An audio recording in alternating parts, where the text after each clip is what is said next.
Hi friends, welcome back to Anirashmi Gowda YouTube channel. ಎಲ್ಲರೂ ಹೇಗಿದ್ದೀರಾ? I hope ಎಲ್ಲರೂ ಚೆನ್ನಾಗಿದ್ದೀರಾ ಅಂತ ಅಂದ್ಕೊಂಡಿದ್ದೀನಿ. ನಾನು ಕೂಡ ಸಕ್ಕತ್ತಾಗಿದ್ದೀನಿ. ಇವತ್ತು ನಾನು ನಿಮಗೆ ಹೊಸ ವಿಷಯ ಹೇಳ್ಕೊಡೋಣ ಅಂತ ಬಂದಿದ್ದೀನಿ. ಅದೇನಪ್ಪ ಅಂತ ಹೇಳಿದ್ರೆ, ನೀವು ಈ ವಿಡಿಯೋನ ಸ್ಕಿಪ್ ಮಾಡ್ದೇ ಕೊನೆವರೆಗೂ ನೋಡಿ, ಆಗ ಗೊತ್ತಾಗುತ್ತೆ. ನಮ್ಮ ತ್ವಚೆನ ಹೇಗೆ ಕಾಪಾಡ್ಕೊಳ್ಳೋದು ಅನ್ನೋದೇ ಮೇನ್ ಟಾಪಿಕ್. ಈ ವಿಡಿಯೋ ಮಾಡ್ತಿರೋ ಉದ್ದೇಶನೇ ಅದು. ನಾನು ಕೂಡ ಮನೇಲಿ ಟ್ರೈ ಮಾಡ್ತಾನೆ ಇದ್ದೆ, ಬಟ್ ಈಗ ಲೇಝಿ ಆಗಿಬಿಟ್ಟಿದ್ದೀನಿ, ಟ್ರೈ ಮಾಡ್ತಾ ಇಲ್ಲ. ಸೊ ಈಗ ಹೀಗೆ ಪಾರ್ಲರ್ಗೆ ಹೋಗಿ ಫೇಶಿಯಲ್ಲು ಮಾಡಿಸ್ತಾ ಇಲ್ಲ. ಹಾಗೆಯೇ ಈ ಥರ ಮನೆಯಲ್ಲಿ ಇದು ಮಾಡ್ತಾಯಿಲ್ಲ. ಬಟ್ ಫಸ್ಟ್ ಎಲ್ಲ ಮಾಡ್ತಾಯಿದ್ದೆ, ಗುಡ್ ರಿಸಲ್ಟ್ ಬಂದಿದೆ. ಅದನ್ನೇ ನಾನು ಇವತ್ತು ನಿಮ್ಗೆ ಹೇಳ್ತೀನಿ. ಮೊದಲನೇದು ಏನಂತ ತಿಳ್ಕೊಳ್ಳೋಣ ಬನ್ನಿ. ಕಡಲೆ ಹಿಟ್ಟು ಮತ್ತು ಮೊಸರು ಎರಡನ್ನೂ ಚೆನ್ನಾಗಿ ಪೇಸ್ಟ್ ಮಾಡಿ, 1-1.5 ಟೇಬಲ್ ಸ್ಪೂನಷ್ಟು ಕಡಲೆ ಹಿಟ್ಟು ತೊಗೊಳ್ಳಿ, 1 ಟೇಬಲ್ ಸ್ಪೂನಷ್ಟು ಮೊಸರು ತೊಗೊಳ್ಳಿ. ಮೊಸರು ತೊಗೊಂಡು ಚೆನ್ನಾಗಿ ಪೇಸ್ಟ್ ಮಾಡಿ ಅದನ್ನು ನಮ್ಮ ಫೇಸ್ಗೆ ಅಪ್ಲೈ ಮಾಡಿ 20 ಮಿನಿಟ್ಸ್ ಬಿಟ್ಟು ಅದನ್ನು ವಾಶ್ ಮಾಡಿದ್ರೆ ನಮ್ಮ ತ್ವಚೆ ಬ್ರೈಟಾಗಿ ಮತ್ತು ತುಂಬ ಕಾಂತಿಯುತವಾಗಿ ಚೆನ್ನಾಗಿ ಮತ್ತು ಕಡಲೆ ಹಿಟ್ಟು, ಜೇನುತುಪ್ಪ, ನಿಂಬೆ ರಸ, ಸೆಕೆಂಡ್ನೇ ಪಾಯಿಂಟ್ ಇದು. ಕಡಲೆ ಹಿಟ್ಟು, ಜೇನುತುಪ್ಪ, ನಿಂಬೆ ರಸ ಈ ಮೂರನ್ನು ಚೆನ್ನಾಗಿ ಮಿಕ್ಸ್ ಮಾಡಿ, ನಮ್ಮ ಫೇಸಲ್ಲಿ ಆಲ್ಮೋಸ್ಟ್ ಹೆಣ್ಮಕ್ಳು ಅಂದಾಗ ಮೊಡವೆಗಳು ಕಾಮನ್, ಅದು ಇದ್ದಿರುತ್ತಲ್ವ. ಸೊ ಮೊಡವೆಗಳಿರುವಂಥವ್ರು ಇದನ್ನು ಚೆನ್ನಾಗಿ ಪೇಸ್ಟ್ ಮಾಡಿ ನಮ್ಮ ಫೇಸ್ಗೆ ಅಪ್ಲೈ ಮಾಡ್ತು ಅಂತ ಹೇಳಿದ್ರೆ ನಮ್ಮ ಫೇಸಲ್ಲಿರೋ ಮೊಡವೆಗಳು ಕಾಲಕ್ರಮೇಣ ಕಡಿಮೆ ಆಗ್ತಾ ಬರುತ್ತೆ. ಹೆಣ್ಮಕ್ಳಿಗೆ ಮೊಡವೆಗಳಂದರೆ ಇಷ್ಟ ಇಲ್ಲ, ಬಟ್ ಬರ್ತಾನೆ ಇರುತ್ತೆ, ಏನೂ ಮಾಡೋಕ್ಕಾಗೋದಿಲ್ಲ. ಬಟ್ ನನಗೆ ಬರೋಲ್ಲ, ಅದೇನೋ ಗೊತ್ತಿಲ್ಲ, ನನಗೆ ಜಾಸ್ತಿ ಪಿಂಪಲ್ಸೇ ಬರೋದಿಲ್ಲ. ಬಟ್ ಬರೋರಿಗೆ ಇದು ಯೂಸ್ಫುಲ್ ಆಗ್ತದೆ ಅಂತ ನಾನು ಈ ವಿಡಿಯೋದಲ್ಲಿ ಹೇಳ್ತಾ ಇದ್ದೀನಿ.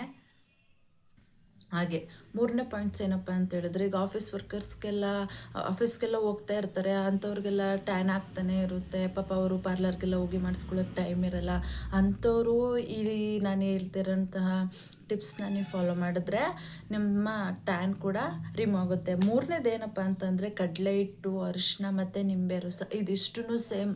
ಲಾಸ್ಟು 2 ಟಿಪ್ಸ್ ಏನು ಹೇಳಿದೆ ಚೆನ್ನಾಗಿದ್ದೂ ಅಷ್ಟೇ ಆ್ಯಸ್ ಯೂಶ್ವಲ್ ಪೇಸ್ಟ್ ಮಾಡಿ ನಮ್ಮ ಫೇಸ್ಗೆ ಅಪ್ಲೈ ಮಾಡಿ 20 ಮಿನಿಟ್ಸ್ ಬಿಟ್ಟು ವಾಶ್ ಮಾಡ್ತು ಅಂತ ಹೇಳಿದ್ರೆ ನಮ್ಮ ಮೊಡವೆಗಳು ಕಾಲಕ್ರಮೇಣ ಕಡಿಮೆ ಆಗ್ತಾ ಬರುತ್ತೆ. 4ನೇ ಪಾಯಿಂಟ್ ನೋಡ್ರಿ. 4ನೇ ಪಾಯಿಂಟ್ ಏನಪ್ಪ ಅಂತಂದರೆ, ಈಗ ಏನಪ್ಪ ಏನು ಹೇಳ್ತಾರೆ, ಆಯಿಲಿ ಸ್ಕಿನ್ನು, ಡ್ರೈ ಸ್ಕಿನ್ ಅಂತ ಹೇಳ್ತಾರಲ್ವ. ಸೊ ಆಯಿಲಿ ಸ್ಕಿನ್ನು ತುಂಬ ಇರಿಟೇಟಿಂಗ್ ಆಗುತ್ತೆ, ಡ್ರೈ ಸ್ಕಿನ್ ಕೂಡ ಆಗುತ್ತೆ. ಈಗ ಪಾಯಿಂಟ್ಸು, ನಿವ್ಯಾ ಅಂತೇಳಿ ಮಾಯ್ಶ್ಚರೈಸೇಷನ್ಸ್ನ ತುಂಬ ಯೂಸ್ ಮಾಡ್ತೀವಿ. ಬಟ್ ಅದು ಯಾವುದೂ ಬೇಡ, ನಮಗೆ ನ್ಯಾಚುರಲಾಗಿ ಹೋಗಬೇಕು ಅಂತ ಹೇಳಿದ್ರೆ ಮನೇಲಿ ಕಡಲೆ ಹಿಟ್ಟು ಮತ್ತು ಹಸಿ ಹಾಲು ಇದೆರಡನ್ನೂ ಚೆನ್ನಾಗಿ ಪೇಸ್ಟ್ ಮಾಡಿ ನಮ್ಮ ಫೇಸ್ಗೆ ಅಪ್ಲೈ ಮಾಡಿ ಆಫ್ಟರ್ 15 or 20 ಮಿನಿಟ್ಸ್ ಬಿಟ್ಟು ವಾಶ್ ಮಾಡೋದ್ರಿಂದ ಇದು ಕೂಡ ನಮ್ಮ ಫೇಸಲ್ಲಿರೋಂತಹ ಎಣ್ಣೆ ಆಯಿಲ್ ಅಂಶನ ಕಾಲಕ್ರಮೇಣ ಇದು ಕೂಡ ಕಮ್ಮಿ ಆಗುತ್ತೆ.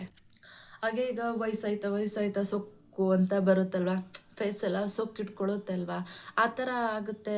ನಮಗೆ ಈ ಥರ ಆಗೋದಿಷ್ಟ ಇಲ್ಲ. ಸೊ ಇನ್ನೂ ನಮ್ಮ ಸ್ಕಿನ್ನ ಚೆನ್ನಾಗಿ ಇಟ್ಕೋಬೇಕು ಅಂತ ಅಂದ್ಕೊಳ್ಳೋರು ಕಡಲೆ ಹಿಟ್ಟು ಮತ್ತು ಜೇನುತುಪ್ಪ ಇದನ್ನು ಚೆನ್ನಾಗಿ ಮಿಕ್ಸ್ ಮಾಡಿ ಇದನ್ನು ಕೂಡ ಪೇಸ್ಟ್ ಥರ ಮಾಡಿಕೊಂಡು ಫೇಸ್ಗೆ ಅಪ್ಲೈ ಮಾಡಿ 20 ಮಿನಿಟ್ಸ್ ಬಿಟ್ಟು ವಾಶ್ ಮಾಡೋದ್ರಿಂದ ನಮ್ಮ ಚರ್ಮ ಸುಕ್ಕೊಟ್ಟೋದು ಕಡಿಮೆ ಆಗುತ್ತೆ. ಹಾಗೆಯೇ ಲಾಸ್ಟ್ನೇ ಪಾಯಿಂಟ್ ಏನಪ್ಪ ಅಂತ ಹೇಳಿದ್ರೆ, ಈಗ ಮೊಡವೆಗಳೆಲ್ಲ ಆಗ್ತಾ ಫೇಸಲ್ಲಿ ಹಾಗೇ ಪಿಂಪಲ್ಸ್ಗಳು ಉಳ್ಕೊಬಿಡುತ್ತೆ. ಹಾಗೆ ಅದೆಂಥವ್ರಿಗೆ ಆಗಲಿ ಬೇಜಾರಾಗುತ್ತಲ್ಲೋ, ಅಟ್ಲೀಸ್ಟ್ ಪಿಂಪಲ್ ಬಂದ್ರೂ ನಾವು ಸಮಾಧಾನವಾಗಿರ್ತೀವಿ. ಪಿಂಪಲ್ ಆಗಿ ಅದು ಮಚ್ಚೆ ಬತ್ತು ಅಂತ ಹೇಳಿದ್ರೆ ಅದು ಫೇಸಲ್ಲಿ ಹೈಲೈಟಾಗಿ ಕಾಣಿಸ್ತಾ ಇರುತ್ತೆ. ನಾವು ಎಷ್ಟೇ ರೆಡಿ ಆದ್ರೂ ಅದು ಚೆನ್ನಾಗಿ ಕಾಣೋದಿಲ್ಲ. ಎಸ್ಪೆಷಲಿ ಅದು ಹೆಣ್ಮಕ್ಳಿಗೆ ಇಷ್ಟ ಆಗೋದಿಲ್ಲ. ಸೊ ಅಂಥವ್ರಿಗೋಸ್ಕರ ಈ ಟಿಪ್ಸು.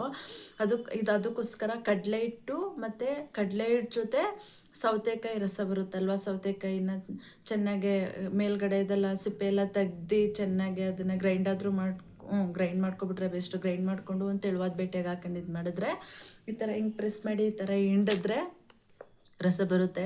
ಕಡಲೆ ಜೊತೆ ಇದನ್ನು ಹಾಕಿ ಮಿಕ್ಸ್ ಮಾಡೋದ್ರಿಂದ ನಮ್ಮ ಪಿಂಪಲ್ಸ್ ಆಗಿ ಮಚ್ಚೆಗಳು ಉಳ್ಕೊಂಡಿರುತ್ತವಲ್ಲ, ಆ ಮಚ್ಚೆಗಳೆಲ್ಲನೂ ಹೋಗುತ್ತಾ ಬರುತ್ತೆ. ಇದಿಷ್ಟು ಇವತ್ತಿನ ಟಿಪ್ಸ್ ಫ್ರೆಂಡ್ಸ್. ಈ ವಿಡಿಯೋ ಇಷ್ಟ ಆದರೆ ಪ್ಲೀಸ್ ಲೈಕ್ ಮಾಡಿ, ಶೇರ್ ಮಾಡಿ, ಮತ್ತು ಇನ್ನು ನನ್ನ ಚಾನಲ್ಸ್ಗೆ ಯಾರೇ ಸಬ್ಸ್ಕ್ರೈಬರ್ ಆಗಿಲ್ಲ ಪ್ಲೀಸ್ ಸಬ್ಸ್ಕ್ರೈಬ್ ಮಾಡ್ಕೊಳ್ಳಿ.